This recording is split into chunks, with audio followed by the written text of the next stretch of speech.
Okay, so hi everyone and welcome to our Talis webinar today.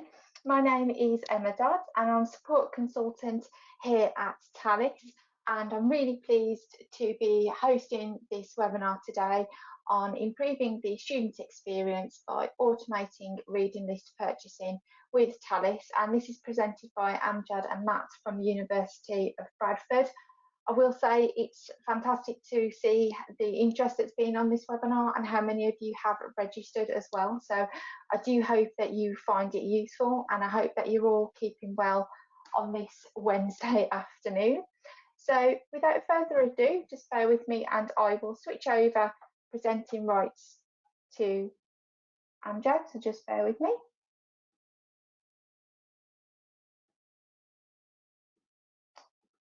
And I believe Matt is speaking first, so Matt, I'm unmuting you for Amjad to share the slides, and I can now see your slides as well, so others be able to.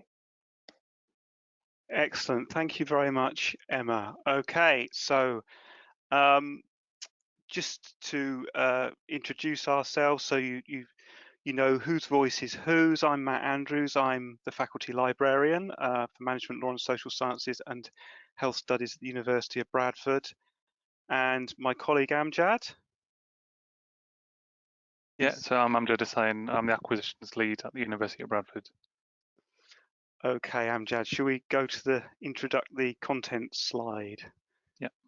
That's grand, thank you. So in today's webinar, we're going to look at these points. So why we automated our reading list purchasing, the principles and the process of developing the criteria we used in that purchasing automation, how the criteria were translated into the process. Amjad will be demonstrating our magical calculator, and we'll also be looking at things like ongoing challenges and whether we've been successful yet. And as Emma said at the end, there'll be a chance to ask us questions. So if we could go on to the next, please, Amjad. Thank you. So the automation of our reading list purchasing took place in a very particular context.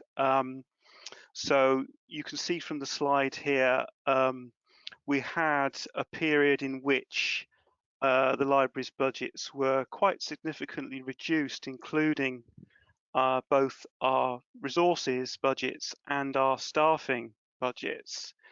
And so we had this context in which we were doing everything possible in order to get best value from all our spending.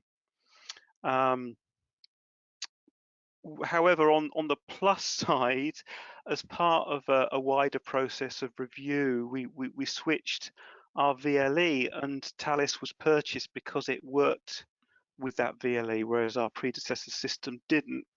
So that gave us the opportunity to actually review more broadly as a library what we were doing with our reading lists. And furthermore, in terms of other positive points, we actually, once the library had been restructured, as it says here, our staffing was reduced by more than a third. We actually got to the point where once we've gone through the troubled period, if you like, where everything was changing, where people were leaving, we actually had in place a new library management team. So it was the time for looking at new ways of doing things, bringing in new ideas. But if we could have the next slide, please, Amjad. Okay, so in particular relation to what we were doing with the reading lists, what this meant, of course, is that we lost the staff who were particularly devoted to working on the reading list. So we had staff that wasn't the only thing they did, but it was a good part of their work. So those roles were abolished as part of the staffing review. And then, as it says here, the work was added to that of the acquisitions team, which, in addition to the work they already had, they also had this reading list work added to their job descriptions, and they also had other tasks that were previously done by other colleagues added to their job descriptions, and there was no increase in staffing. So there was very much a hope and expectation more broadly in terms of the review that there would be some kind of changing processes to improve efficiency in terms of our acquisitions and reading list processing. And as I've noted here as well, of course, the subject librarians' roles changed, and we still have at Bradford a team of subject librarians, which is not usual. I'm sure many people are aware in many UK academic libraries now we still retain that team, but checking reading lists was not anticipated as part of their job description. Okay, so again, looking at the positive side of this, we had a new team and a new structure, and Talis was giving us the opportunity to integrate our processes, which would mirror the integration of responsibilities. So the review brought together all those roles and processes into one team, and Talis was going to enable us to actually make that work. Okay, so if I could have the next slide, please, then, Amjad. Okay, so I'll try as best I can to talk this through. I apologise if it's a little bit fuzzy and some of the writing is quite small. We played around with this to try and make it as clear as possible. This was our process in terms of reading list acquisition. So we start off by identifying the readings. I'm sure people who can see this would say, oh, well, we're familiar with this. Everything from the tutor very helpfully sends us the reading list to our customer service colleagues photocopying a printout of a list belonging to a student who's come to the desk and said, I can't find my books. So all those different things, so all these different processes, okay? Then somebody checks the reading list, and we've got 4 different roles here who were involved in that previously, and there wasn't really any clarity about who was doing it and when they were doing it, and for certain subjects certain people did it, for others other people did it. Then deciding what has to be ordered, that might be the subject librarian, or they might have devolved that to a team assistant. So this is one of the roles that was abolished in the review that we lost. And then when at that point somebody would have to send the order to acquisitions, to Amjad's team, so that was something that would have to be done as a separate part of the process. And then the ordering and the making of the content available was done both by acquisitions but also by our interloans department. So our interloans people actually were the ones who were obtaining copies of articles and book chapters that we didn't already have. So a lot of people involved, not a lot of clarity in the process. If we could go to the next slide, please, Amjad. So what we switched over to doing was a much clearer process. So what Talis has enabled us to do, of course, is to identify the readings by relying on our academic colleagues to create the lists in the Talis system and send them for review. Okay, so just that key point about the Talis system has enabled us to sweep away all those different options, and we don't recognize any other source for receiving requests for reading list material now. It has to come through a proper Talis reading list for us to purchase materials. The checking is now done purely by the acquisitions team, and the subject librarians are only involved because there is something particular or specialist that the acquisition team have to refer back. Okay, and I'm sure Amjad will mention later in the criteria which are incorporated into the calculator, sometimes it's flagged up, speak to the subject librarian, when the acquisitions colleague is using the calculator to find out what needs to be purchased. So in certain circumstances that will come up, and very often it might be the reason why they have to contact the subject librarian is because they are the ones who, we are the ones, I should say, as a part of that team, who will be contacting academic colleagues and clarifying what is it actually you wanted, or we can't obtain this core text, this thing that's very important as an ebook. What are we going to do about this? Can we identify an alternative? So all those kinds of questions. Deciding what has to be ordered. This is where the calculator comes in. So our acquisitions colleagues can make those decisions without any reference to the subject librarian unless there's a particular problem. There's no need to send things to acquisitions because it's sitting in acquisitions, and of course all the ordering and making of content available is done by the acquisitions team. There's the interloans work has been put into the acquisitions team that relates to reading lists. So basically we have a nice simple process. Tutor creates list, acquisitions do the rest with reference to subject librarian colleagues if there's a particular problem or clarification is required. Okay, thank you, Amjad. Okay, so when we were looking at the process, we had a look at, well, what are the decisions that have got to be made? Okay, so what are the things where we've got some variability? And we've got a long list here of things which we considered, and indeed in some cases are still considering how we manage these. The top one, of course, is the number of copies, or indeed, do we buy any print copies at all? And this was a debate that we had, was actually, do we want to go e-only? And that was something that's been built into the calculator. And there was, as I say, quite a significant debate because there were different points of views in the team. And the conclusion was that at Bradford, many students, we have an interesting mix of students at Bradford, many of whom are very strongly in favour of print books. They dislike e-books. A common question any subject librarian will tell you is, haven't you got any proper books? When you show students access to an e-book. So for our most important books on reading lists, so our core and recommended texts, we still buy print. So that was a key element. And then we've got the other factors here. So ratios, whether it's available as an ebook, our different suppliers, the licenses, and so on. And all these factors were brought into the criteria on which the calculator was based. Another little debate we had was about the use of PDA+.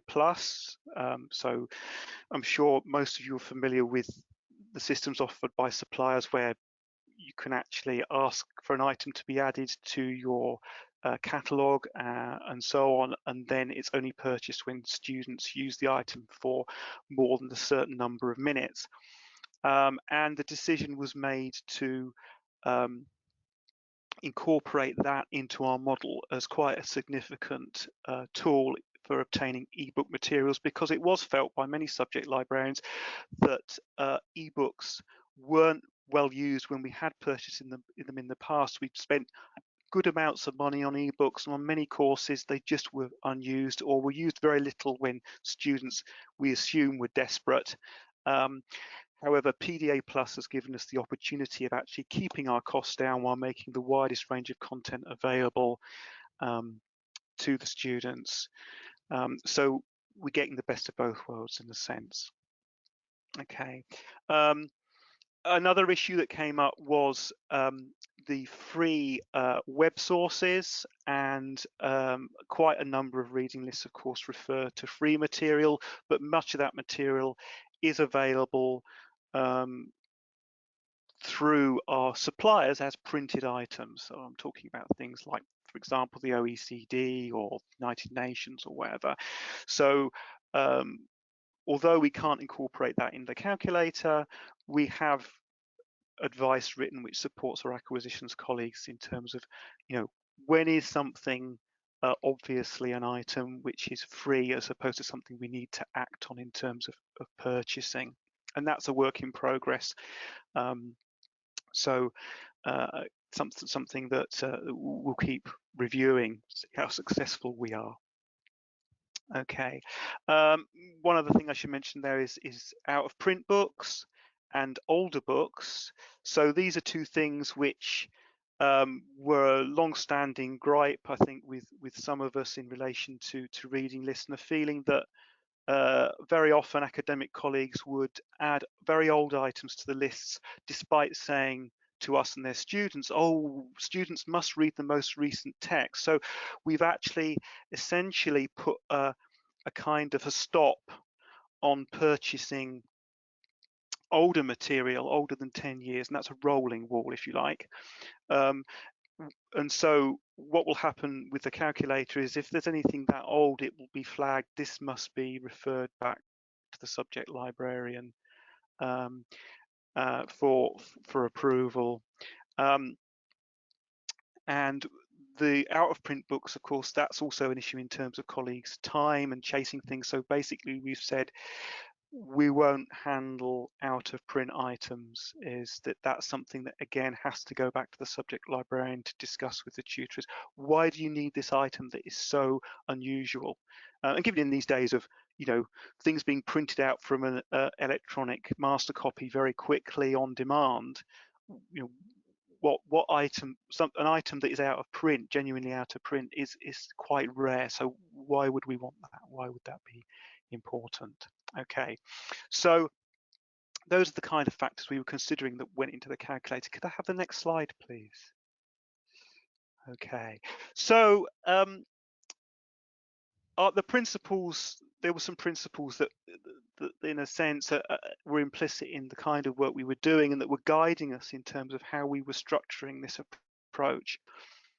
The first one, which I've already mentioned in a sense, is that our acquisitions colleagues should be able to order books from the reading list without reference to other colleagues. That may seem obvious to many of you, and many universities do this, but at Bradford this was a new thing. Acquisition staff should do the minimum of work in order to obtain each item. Since the review, our perception of what we're doing has changed. Previously, we might have spent a lot of time to do to do certain things rather than pay out money.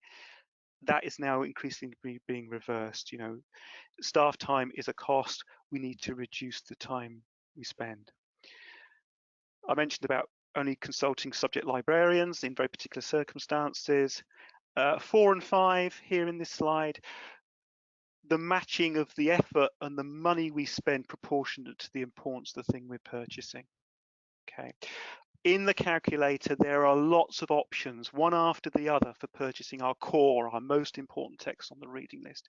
You know, we'll work through all the options, whereas for our further reading, which is our non-compulsory, supportive, helpful category that academics can add to items in Talis, what we do with those is we have 3 or 4 options, one after the other, and it's quite limited. So that's that balance of time and money.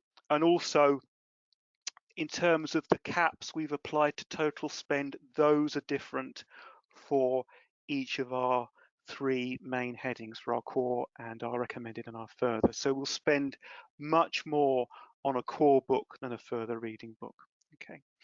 The final one is that the point about, you know, is that we don't live in a perfect world thing, which is we had to accept that whatever we did, we were going to waste money and there will be errors. And in a sense, in designing the process, you think, well, we used to do this and that stopped this happening, but then we're looking, well, this is going to take us a lot of time and effort. It means acquisitions colleagues are going to have to do this and this and this. We're going to have to put in these extra processes. How much money are we going to save by actually doing this? What is the benefit of this extra process? So we actually took on board that, and again, I don't think we actually wrote these principles down, but they're very much underpinning the work we did, that we weren't going to get this perfect situation. We're going to shift from a situation where we were already wasting money, and we've done, in the past couple of years, we've done a lot of work as part of the restructuring and the change of the library about weeding materials and so on. And we found, of course, in the past, we've got shelves full of books bought for courses that never ran, or overestimates of books that were needed. So what we know is, because we're having a system where we have a structure, we've got criteria, we're trying to match our money to the importance of the book, to the number of students as taken from the internal university systems, we're hoping that we will be making best efforts, we'll be getting it as right as we can in terms of how we spend the money, and that losses, because we're not doing more detailed things, we can live with. Okay, can I have the next slide then, please, Amjad? Okay, so how do we construct the criteria? Well, it wasn't. I'd like to come to you and say, well, we did a survey, and then we did some kind of calculation of how we did this and put it all together in a very scientific way. It wasn't quite like that. It was basically working out how a small number of colleagues actually did do ordering.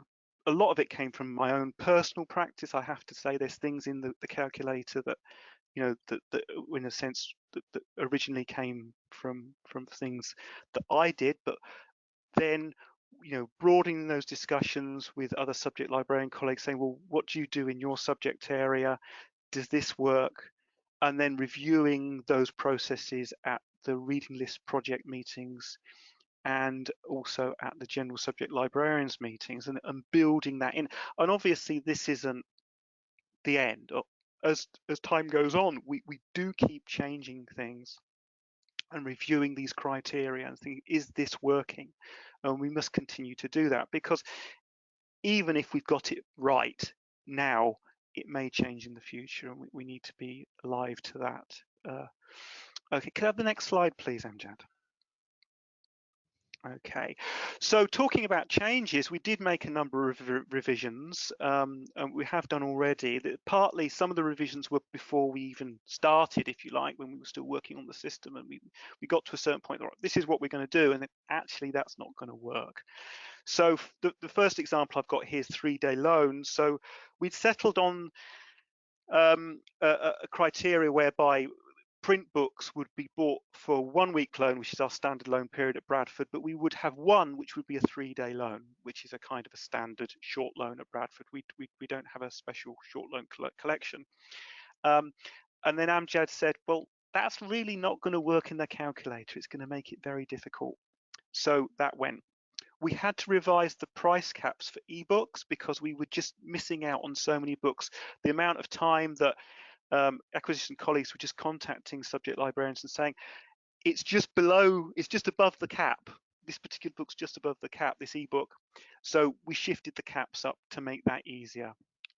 The extra money we were spending was balanced out by the time we were wasting in terms of all these checks. We decided that we weren't going to do anything with out of print and older titles that were already on the lists, because that was just too much work. So they'd just sit there on the lists if they've already been added to those lists. If it's a new item that's out of print or older, then we will deal with it. We will contact the academic and deal with that item. But if it's been sitting there already, an existing list that's been there before we started using the automated ordering, then it just sits there. And another thing is correcting reading list errors by academics. We basically decided, well, we don't have time to do that. And in the revisions, again, the general principle is either we buy it or we don't. We don't spend lots of time making fine judgments and asking acquisition staff, however capable, and I think, you know, we have a fantastic team in that acquisitions. They've worked exceptionally hard on this and have been very committed to making it work. But, you know, we don't want them wasting time trying to make judgments which are very difficult to make. We need to have clear criteria, and we've been sharpening up in light of this experience criteria. So could I have the next slide, please, Amjad? Okay, so we have some ongoing challenges. So long lists, so academics writing incredibly long lists of material, which we can't believe students would ever be able to find useful or digest, but that's kind of a big ask for the subject librarians to go out and say, well, actually, distance learning modules is an issue because, and that's in terms of making sure we do have ebook provision. The criteria provide for not buying ebooks if they're difficult to obtain, but for distance learning modules, we would want to obtain those. we're still working on identifying what those modules are. Similarly with team-based learning modules, which is a growing thing at Bradford, which is much more demanding of the kinds of materials that are provided. So again, we're working on that. And also new editions. So identifying new editions. That again is a work in progress.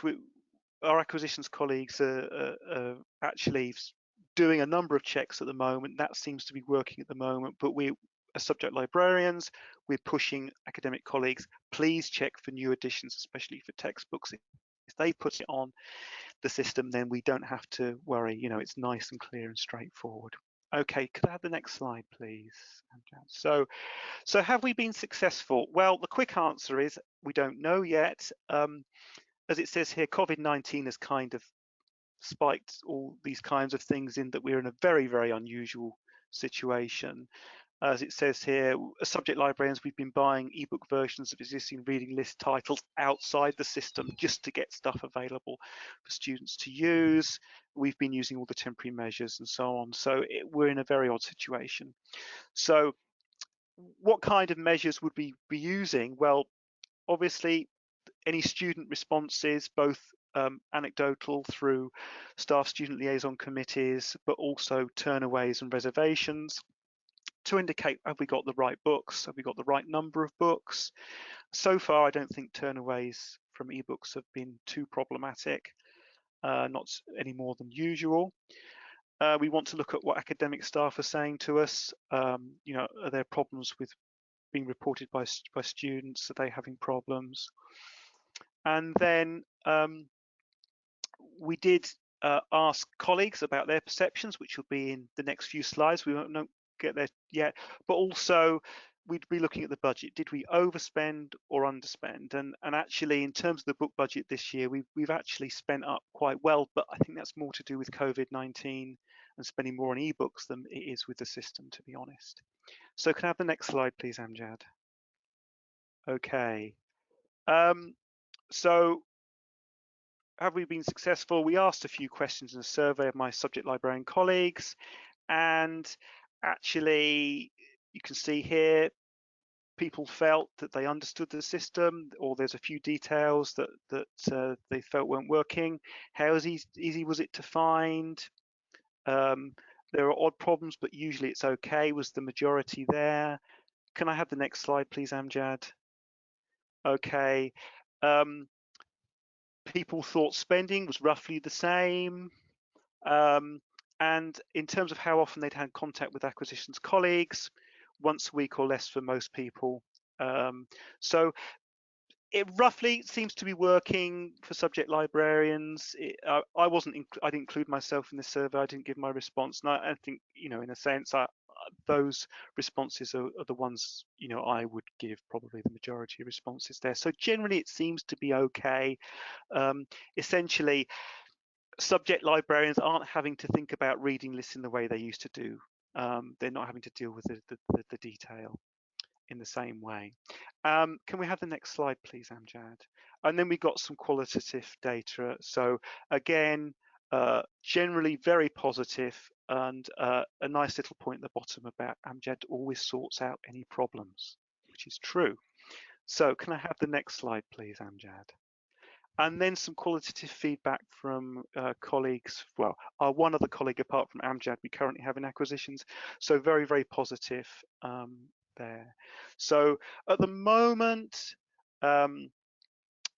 we seem to be it seems to be working well. People seem to be happy. And I think in terms of the acquisitions team, I mean, Amjad will tell you what he thinks, but I think, you know, the acquisitions team have been involved throughout in the reading list project and have been consulted and involved. So I think there's a feeling, I'd hope the positive response here is about reflects, you know, their inclusion in the whole process of developing, you know, this system, and their feedback and ideas being listened to. Okay, so I think that's my last slide, isn't it, Amjad? Yeah, that's right.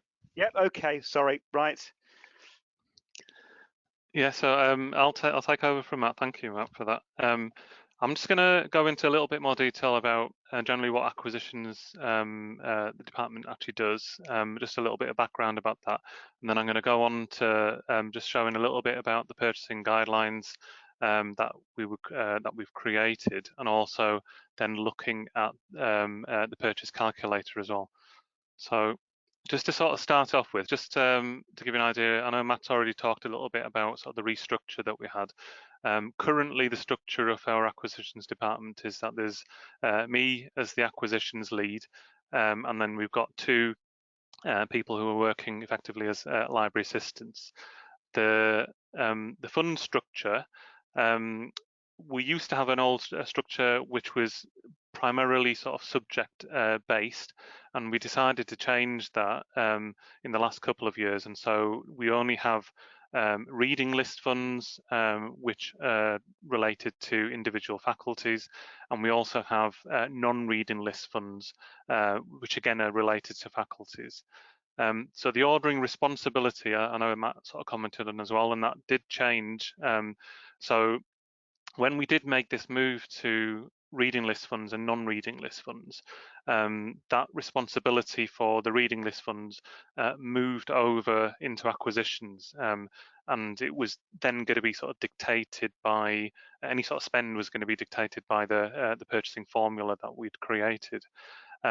Subject librarians still did have some overall control over that. So as Matt alluded to, it was anything which was outside of the normal criteria would often be referred back to the subject librarians for sort of consideration. But any sort of non-reading list funds, they would still be run by the subject librarians, so there was still an element of control that the subject librarians maintained, and so they could still buy extra sort of items that weren't related to reading lists. So this is just a quick slide. I mean, even though we've done a lot of work on ordering and the purchase calculator, we do an awful lot of other things within the acquisitions department. And I think credit to my colleagues who sort of work in the acquisitions department, we get through an awful lot within the sort of the time that we actually have. We used to be a lot larger, but over time we've sort of gradually reduced and reduced. So this is only just one aspect of what we actually get involved in, and this is one of the driving factors for developing the purchase calculator as well, because we simply didn't have the manpower to try and sort of work out individual calculations every single time we were buying a book. I'm just going to quickly show you, this is an overview of the reading list workflow that we've created, and what in essence we did was that we merged an existing ordering workflow and our reading list workflow so that it all combined together. Because the responsibility was previously done by a separate team with regards to reading lists, and because those responsibilities now merged together, we had to try and think through the whole process as one, which had some benefits because it did mean that there wasn't duplication of work, duplication of checking. I think as Matt said before as well, I mean, the previous lists, the reading lists were actually input by library staff. From January of this year, the lecturers within our university have been creating their own lists, and so the emphasis on reading lists within library staff has sort of moved more to checking and reviewing lists and then creating the orders from then on. I'm going to just go through this really quickly. So just as just starting from the top left, the lecturer submits the reading list for review. We check to see if the list has been correctly placed in the hierarchy in Talis. We export that list as a PDF file and we save it, and it's really just for reference, just in case the lecturer sort of comes back and says, oh, that wasn't part of my original reading list, and then we've got a snapshot in terms of what was actually sort of changed on it if we did make corrections afterwards. We check on our VLE basically to make sure that the module name and the number are correct. Then we make a decision in terms of is it a brand new list that has been submitted? Is it a modified list? Or is it something that hasn't got any changes at all? So moving on to the next bit, if there aren't any changes, it's quite simple. You follow the green arrow down and we complete the review. The other two options that we've actually got, that it's either a new list or a modified list. If it's a modified list, it's only at that point that we would check we only check the modifications. So we wouldn't go through every single item and check it again and do the order checks to sort of see whether we actually need to purchase any more copies. It would only be on the changed items. So the key phases within this, when we actually move on to Talis, is that we are doing metadata checks. We're checking whether the importances next to the items are correct. And when I say correct, it means I mean that do they exceed the sort of the amounts that we've actually sort of dictated within our purchasing guidelines. We have a maximum of 4 core items that can be on reading lists and a maximum of 20 books.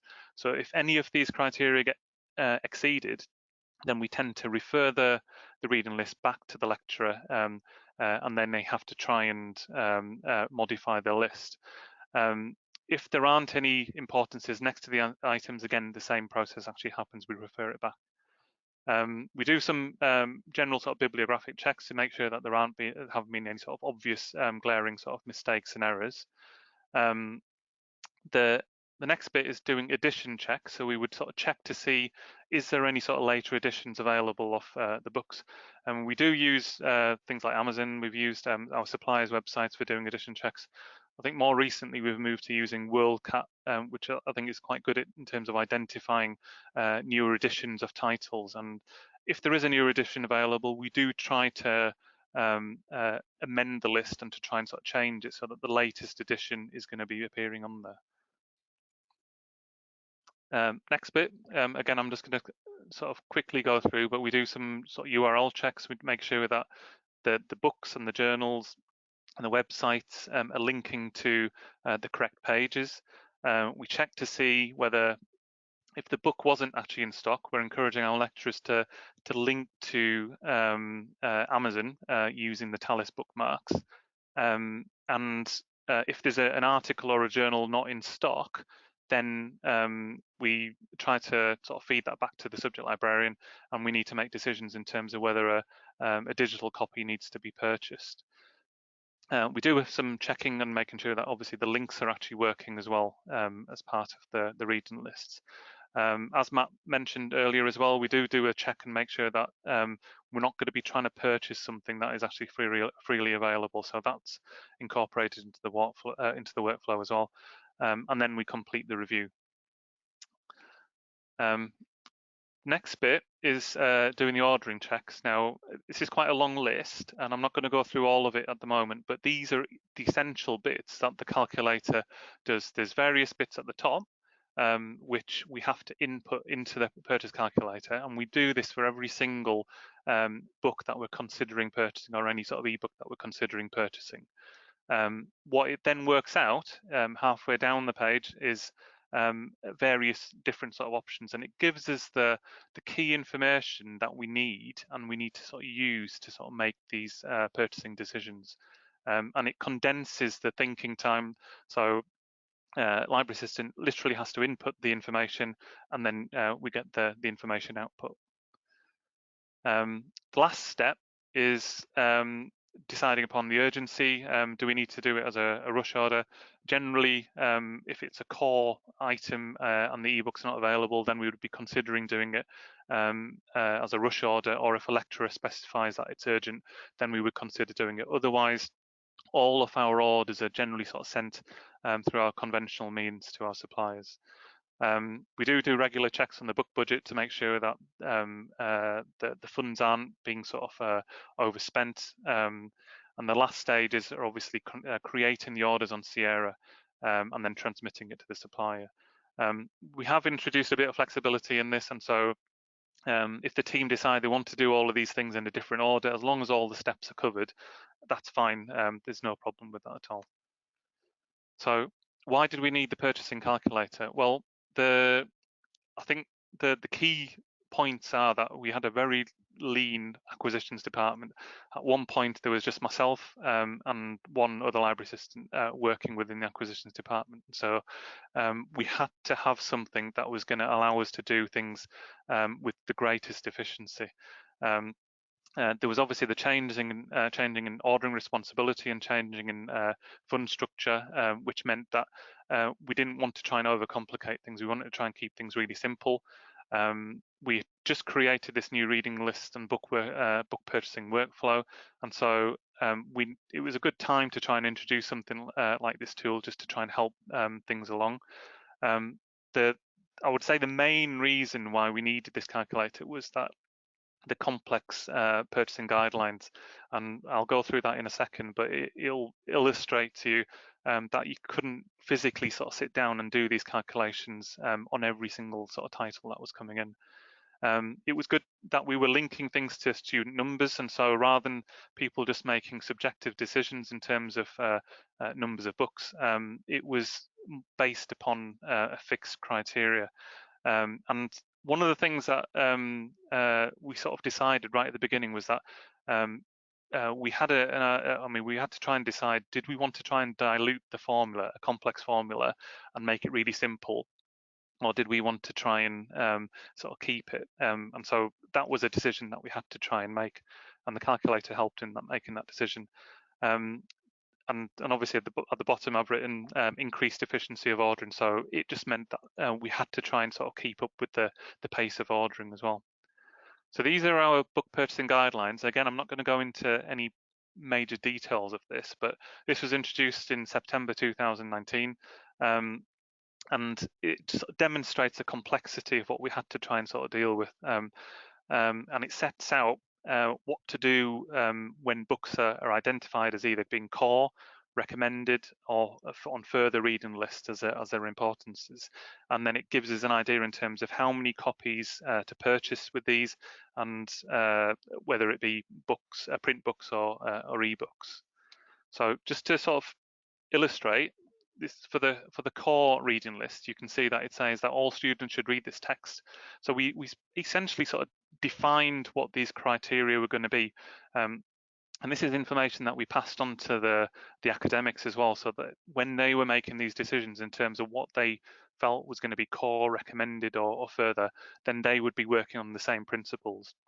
You can see that for core, what it essentially means is that if there is an ebook available from our suppliers, then we would be expecting to purchase one copy of an ebook, and we would also want to have one print copy as a 1 week loan per 20 students with a maximum of 15 copies. If there's no ebook available, then those criteria change, and so it becomes one print copy at 1 week loan per 10 students, a maximum 25 print copies. The student, if it was a student purchase, so it was something that was recommended for student purchase by academics, then they would be treated as the same as core. You can see for recommended that the criteria differ. So you can see that it goes from what I showed you before to one ebook as a PDA plus purchasing model, and the print copies reduced, so it's one print copy per 40 students this time, and a maximum of 2 print copies. If there's no ebook available, then it goes to 1 print copy per 20 students with a maximum of 4 copies. And you can see for further reading, again, it changes. There were other considerations, and I think Matt's already mentioned a few of these, but it was talking about do we need to sort of digitize items when they're actually sort of identified on the reading list?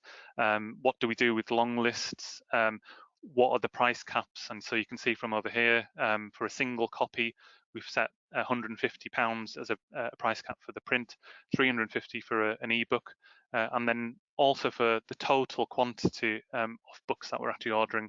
So it's £500 for all of our print copies for that specific title, and £350 for an ebook. Okay, so again, I'm not going to go into this in too much detail, but these are the ebook purchasing criteria that accompanied the purchasing guidelines as well. And this is probably the reason why we had to try and go for a more of an automated approach by using a calculator. So for example, for a core item, this is the hierarchy that shows what criteria should be sort of considered when sort of choosing what license it actually we should be choosing for a specific title. I mean, it essentially defines whether we're purchasing things either as a firm purchase order or a PDA plus. You can see that from here, for the core ones, it starts off with a credit model, unless it's within £10 of a credit price, or if a subject librarian has requested it in past. And then it moves to the second supplier, and then it goes to unlimited if credit is unavailable, and then it goes to 3 user, etc. And I'm not going to go through all of it, but you can see that it's incredibly sort of complex, and what I had to do was basically try and dissect all of this information and then input it into this purchasing calculator so that within a few clicks you could actually do the calculations. And again, you can see that's what we've got as our criteria for recommended and for further reading as well. Okay, so these were essentially our options. Do we go ahead and try and employ a library assistant who is genetically related to Albert Einstein in some sort of way or form? Do we simplify the formula and make it really easy, but then lose the detail that we actually wanted to try and maintain in our purchasing guidelines and ebook purchasing criteria? Or do we design the calculator? And we made that choice. We had to go for the calculator. So in terms of development of the book purchasing calculator, the input data, I know Matt's already mentioned a little bit about this, but it was things like the module code, importance of reading list, the print and ebook stock checks, year of publication, print and ebook prices, what the existing class mark is, do we have an existing mark record, student numbers on the modules, number of books with different importances on the reading lists. And then the output data that we got was checking the stock. We would then do the order calculations, trying to identify what print copies to buy, what ebook copies to buy. So it goes and it will identify the quantity of the supply, the purchase, and the cost of one copy and the total order. Is there a need to refer to the subject librarian to ask for guidance and advice? And then it gives you details in terms of what fund code to use on the order, what reading list information to paste onto the order, who the subject librarian is responsible for the order as well. And it also gives you the print and ebook vendor codes, which we can copy and paste onto the orders. It gives you a student number summary, so it gives you an overview of what number of students are going to need this. And it also refers back to the respective criteria on the purchasing guidelines. And it also gives you an overview of whether the importance thresholds have been breached. Okay, so I'm going to quickly give you a demonstration of this calculator. And I'm going to talk through it as it's doing it. So this is the first step. And it's just a normal spreadsheet, but what we've got is the imported student number data, which we extract using Power BI. And once I've actually got this data, which has the module codes on it and it's got the student numbers on it, then I literally sort of copy it and then I paste it into the calculator.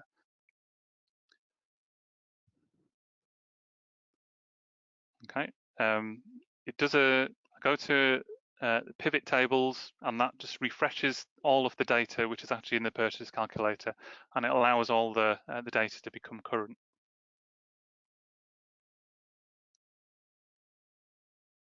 Okay, so next it goes to the main data input screen, and I'm just going to quickly sort of talk through this and show you, but this is where most of the information is actually input onto here.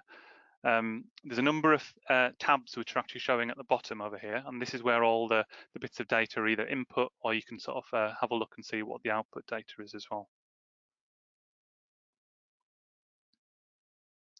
Okay, so I'm just going to give you an example, and so this is we're choosing an item which is of core importance. We're going to copy and paste the module code which we get from the reading list. there is an option of actually manually putting in student numbers as well. At the top, we do a check and see, is that title appearing on any other reading list? And it gives you an idea of what the student numbers are on that reading list, so it will automatically identify these. We then do a stock check, basically, to see what licenses have we actually currently got in stock for any ebooks off this. So in this case, I'm assuming that we've got one user license already in stock. And we also purchased a 3-user license previously as well, so that's what we've currently got. We do a few sort of checks. Is there anything which have got PDA Plus or as a subscription as well? And so you can identify that. We then look at any print copies that we've got in stock. So I'm identifying that there's 2 print copies in stock. And we also check to see, is there anything on order, because they need to be deducted from the calculations. We identify what the year of publication is, and then input that.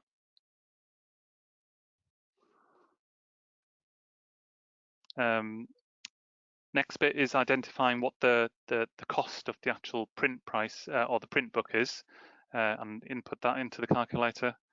If we've got the book already in stock, we would try and find out what the class mark is, because that is fed into the calculator at the end, and also to identify whether we've got an existing bib record as well.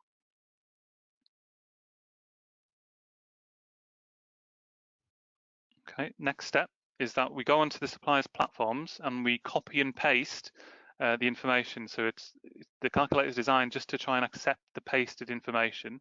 So for example, with ASCIIs, we would copy the license and the prices, and the same for ProQuest as well. So we copy and paste it from there. Next step is going into Talis, and we go and we click onto the Export Reviews tab.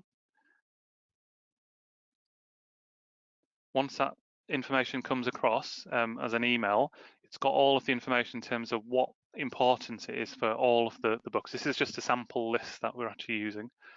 But if I copy that information,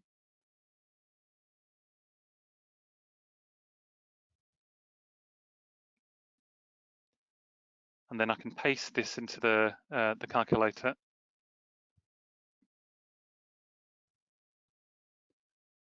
And this feeds into working out the quantities of different books at different importances. Okay. Next tab I'm going to click on. This just gives you a little summary in terms of what the different prices are with the different licenses, and it takes into account discounts and things that we might be getting from different suppliers.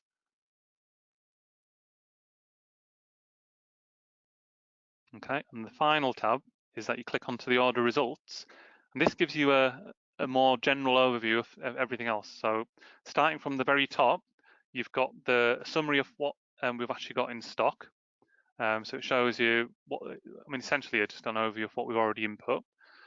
And then comes the more interesting sort of information. So it goes on to the ordering check information. So you've now got information in terms of number of copies that we need to order, what supplier to use, what the cost of one copy is, what the total cost of the print order is.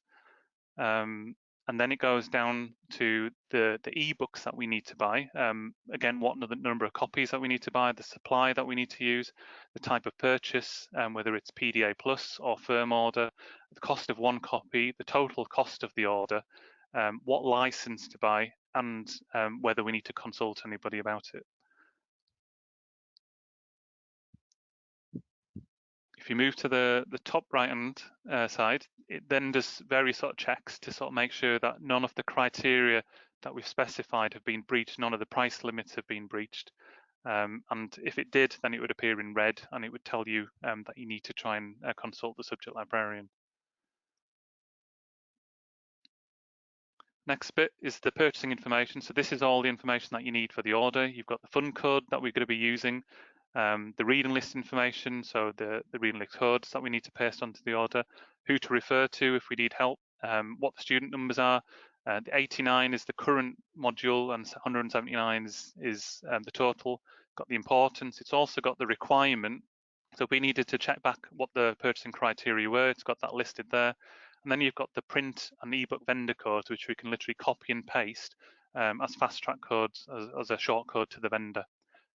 There's a bottom in the red over there, it shows ebook points, and this just helps to try and identify whether you're very close to trying achieving that next license. And so rather than purchasing, for example, an unlimited license, we might just want to purchase an extra 1 user license. If it's close to 0, then it means that we're pretty close.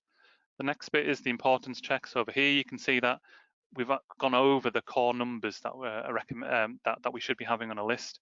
It tells you that we should be referring it back to the subject librarian, but the recommended and combined totals are correct. And it shows you from that pasted input what the total numbers actually are.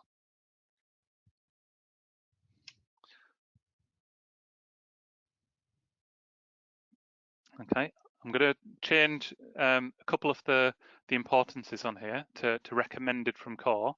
And if I go back to the order results, you can see that that's now changed. So it shows that everything is actually green, everything's okay, and we can sort of proceed with the ordering because everything has gone within the limits.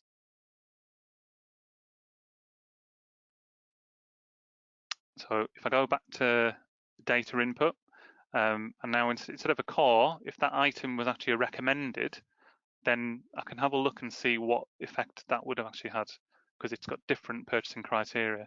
And you can see that everything's changed. So this time we're actually going to be ordering 2 print copies. We don't want to actually buy an ebook. And you can see that the fast track codes have actually changed as well. And it tells you not to order an ebook. It shows you the requirements as well. So if there was an error or if there was a problem with the calculator, then we can check it against that requirement. Okay, so again, I'm going to go to the data input and I'm going to tweak this so that now we're going to assume that there aren't any ebooks in stock. Let's go and change the price. Rather than sort of copying and pasting it, I'm just tweaking the actual numbers. And you can see that's had an immediate effect as well. So because that price has changed, now it's saying 0 copies to order as print, and we're actually only buying 1 copy as a PDA plus.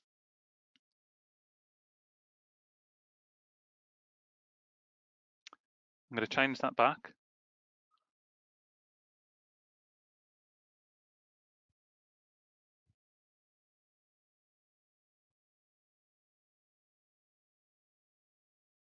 Okay, and last couple of things, I'm just going to paste a couple more sort of module codes on here, just to try and again change the student numbers that are going to sort of need this book, and that will just illustrate how the data output changes. So you can see now it's gone to 2 copies for print. We don't want to purchase anything, but if I change that to a core, you can see that it's massively increased now. So the student numbers have increased hugely, and the number of print copies that we actually need to purchase has massively increased. Because the total cost of the print order has increased, we have to refer it back to the subject librarian. So at that point, the library assistant would actually go back to the subject librarian. Okay, so that's the end of the demonstration.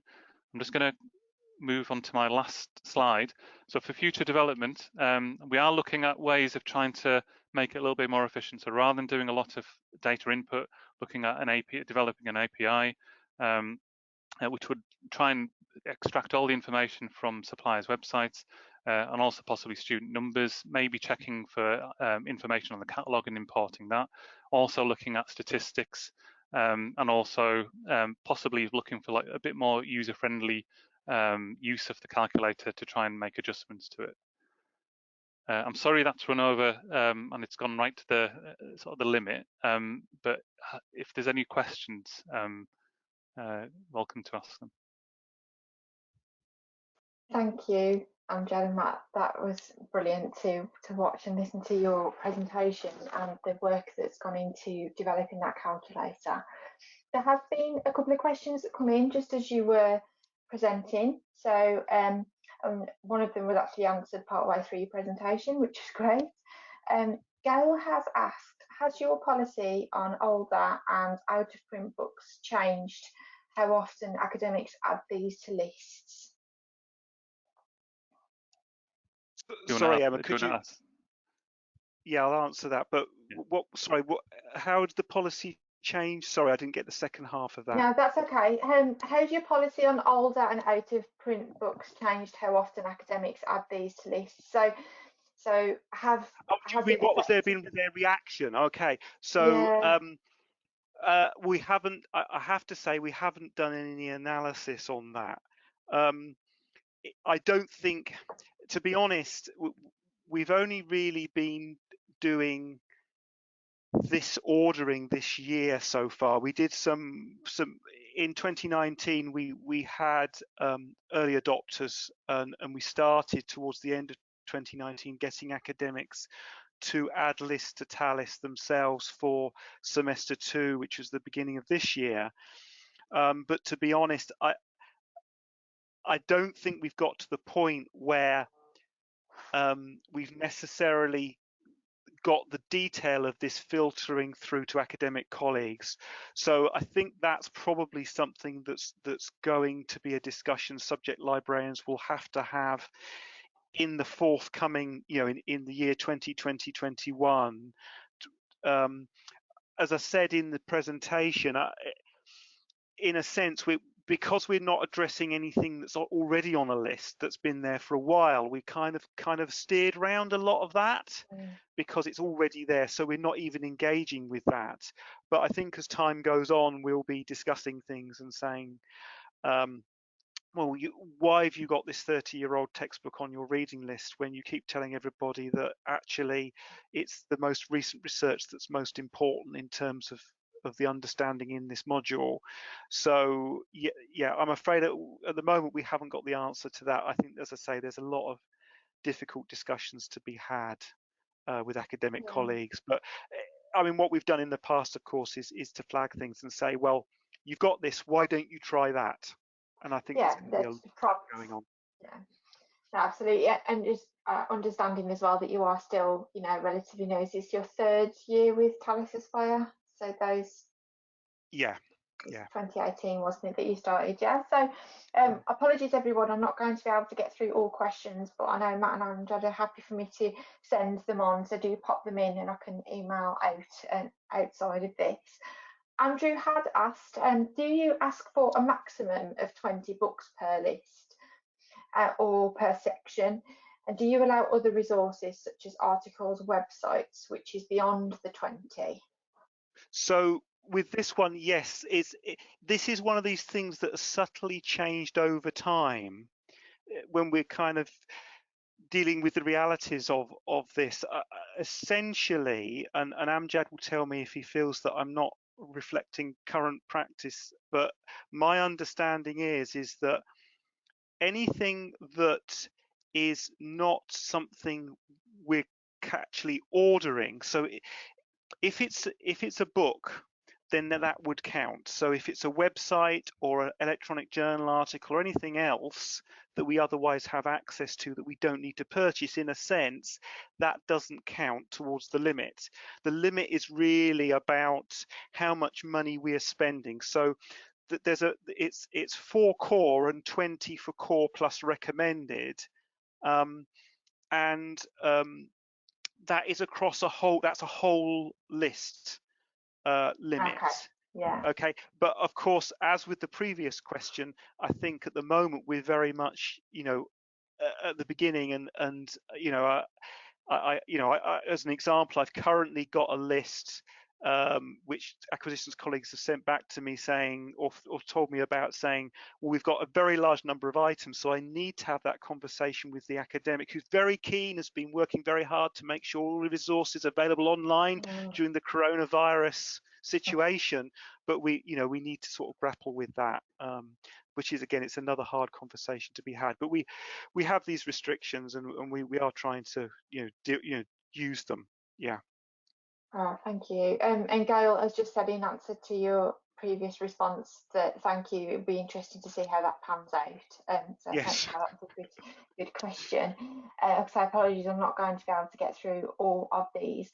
Natalia has asked a question for both of you. After going through this process of reviewing the reading list workflow, was there anything that surprised you or that was surprising? Go on, Amjad. It's quite a difficult question to answer. I mean, it's I think we didn't really have time to sort of worry about things that were surprising or not. I think we just literally took it as it sort of came to us, and to try and sort of adapt things as we sort of went on. And it was really sort of the first step was the purchasing guidelines, the ebook purchasing criteria. That led on to creating the workflow. The workflow then meant that we needed the calculator, and as and when we were sort of doing it, I mean, for me personally, I think the calculator at the start, I had no idea whether it would work or not, and it took me probably around about 3 months or so to try and develop. I don't have that much experience in terms of Excel. I can do things probably to probably sort of basic to intermediate level, and so it wasn't really anything sort of that fancy. But to be honest, it was really just if we did come across a problem, we would just try and address it as and when. I think just to add to that, I think I made the point about the ebook purchasing price and having the cap, and we had lots of discussions about what our caps were going to be, and I think it was one of the I wouldn't say it was surprising, but it was interesting how what in many cases was actually a slight difference could make a dramatic change to our processes, that so many items were being referred back because we just set it at a point which wasn't matching the books we were purchasing as ebooks from the suppliers we were purchasing them from. And as I said, we gathered that information, but of course as subject librarians, who that's where the initial impetus and sense of the criteria came from. We were kind of thinking, well, roughly what would work, what are we normally purchasing at? And then we were suddenly finding, well, there's all these things that are coming up that are just breaking that cap, and it's not like they're some huge amount of money, it's just they're over it and they're normal books, and I suppose the lesson is, of course, is that actually we, to a certain extent, although you think you know what you're doing, perhaps you don't, and certainly that switch to purchasing more electronic books. Now, I said we didn't go the whole hog. We haven't said, right, electronic is the default, which I know is some case in some universities, but even so, we are actually buying a lot more ebooks, not just due to COVID-19, we are buying a lot more ebooks than we would have done in the past, I think. And actually having the criteria, in a sense, it's kind of said to us, well, actually, if you want to do this, then that means this. And I suppose, we were kind of thinking, oh, we're just going to carry on as we were before, but actually we've made perhaps a significant change in our practice there, which we did discuss, but I don't think we realised quite what it meant. Oh, that's brilliant, thank you. And to be honest, Amjad, that touches on the last question I was going to ask from Liz, who did say the calculator is really impressive. Don't we have the skills to do similar? How did you manage it technically? It sounds like it was very much a work in progress. Did you say 3 months as you got to grips with how to do it? Yeah, I mean, I started off from scratch, and I sort of tried to ask around and try and work out what bits of information I needed to try and sort of input in there and to make these sort of purchasing decisions. I tried to sort of look around and see whether anything else similar had been sort of created, whether other universities had tried to sort of take this approach, and I didn't search very far, but I didn't get sort of much sort of response back in terms of existing models sort of being available. So it was designing it from scratch, then trying to look at what information I need to try and input, what I could sort of physically sort of do. I mean, a lot of it was sort of simple sort of formulas in terms of using like VLOOKUP functions, if functions, and then sort of creating sort of dynamic tables so that it would it means that depending upon what criteria are chosen, then it moves down to a different sort of category in a table. Trying to link all the bits of data together and trying to make it easy for the user. So my colleagues in the acquisitions department, when they were using it, just to try and sort of do it so that they had to try and literally do copying and pasting if needs be, rather than trying to sort of extract little bits of information out of it. And then again, just looking at what relevant information would actually sort of need to be put onto the order, and so linking fund code information with reading list information and with subject librarian information. It was, I mean, it was a lot of sort of trying to sit down and work out. I think the hardest bit was really Matt creating the sort of the ebook purchasing criteria, and then trying to physically sort of think my way through how to move down to sort of different sort of categories within these criteria. And I mean, it did take a lot of work, but I think once I started it, it was there were some problems and things identified, and every time it was fed back, just adjusting the calculator, trying to make sure that it actually sort of worked. I think that even though there's about 6 tabs that you can see, there's probably around about sort of 30 odd tabs that are hidden behind there, where there's just like all the calculation things going on. Yeah. Can I just add in, Emma, that you know, Amjad worked exceptionally hard on this, and he'd spent a lot of time on it, including his own time. You know, so you know, it was an immense amount of work, and you know, he's done a fantastic job. Yeah, you can certainly see that, and from the comments as well, of how useful this has been, and how impressive the calculator is. And it sounds like, you know, it's evolving. And yeah, thank you just so much again to both of you for taking the time to share how you approach this, your workflows, and to actually see the calculator in action as well, which has been really good to see. I do apologise again, we aren't able to get through all the questions, but I will make sure that I'll reach out to Matt and Andrew outside of the webinar to make sure that we get your questions to them.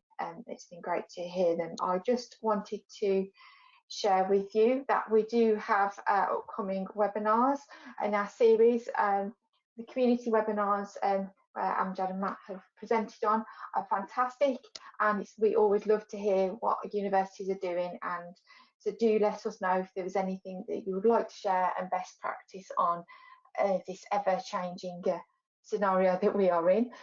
It's great to hear the projects that you are working on. We have our product update webinars. We've got one later this month, and then again in August as well. I don't tend to have a community webinar in August. We know that is traditionally more holiday time, but like I say, if there are any ideas that you have of things you want to share, or things that you'd like to see in our upcoming webinar series, do let us know. It just brings me to say thank you again, Amjad and Mat, for presenting and for your time today. It's been fantastic to hear from you and to see how in depth the work that you've done on the purchasing calculator. And thank you to all of you who've taken the time to attend today as well, and your interesting questions. I hope you found it useful. I hope you have a really good rest of your Wednesday, and I look forward to speaking to you all on the next webinar. Bye everyone.